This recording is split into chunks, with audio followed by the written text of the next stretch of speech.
নারীর আত্মনির্ভরশীলতা শুধু নারী নয়, সমগ্র সমাজের উন্নয়নের একটি গুরুত্বপূর্ণ বিষয়।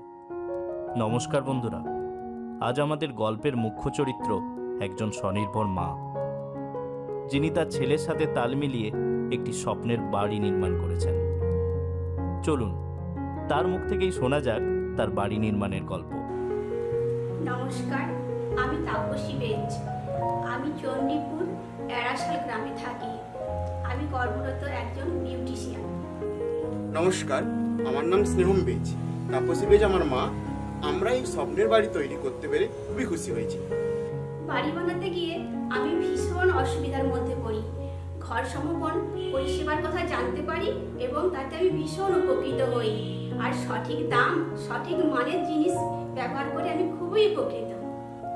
বিশেষ করে টাটা টিস্কনের ক্ষমতা আর টাটা প্রবেশের সুরক্ষা আর চূড়ার দৃঢ়তা, আমাকে এই কয়েকটা জিনিস ব্যবহার করে আমি ভীষণ হ্যাপি। টাটা প্রোডাক্টগুলি ব্যবহার করে আমরা ভীষণ উপকৃত। অলোক কুমার মল্লিক আমাদের ডিলার, উনি আমাদের খুব ভালো পরামর্শ দিয়েছেন। এছাড়াও আমরা দেশাল মার্কেটিং এর কাছে উপকৃত থাকব। আমি তো টাটা প্রোডাক্টগুলি ব্যবহার করে আমার স্বপ্নের বাড়ি নির্মাণ করে ভীষণ খুশি। আপনিও আপনার স্বপ্নের বাড়ি এই টাটা প্রোডাক্টগুলি দিয়ে তৈরি করে আপনিও খুশি হন।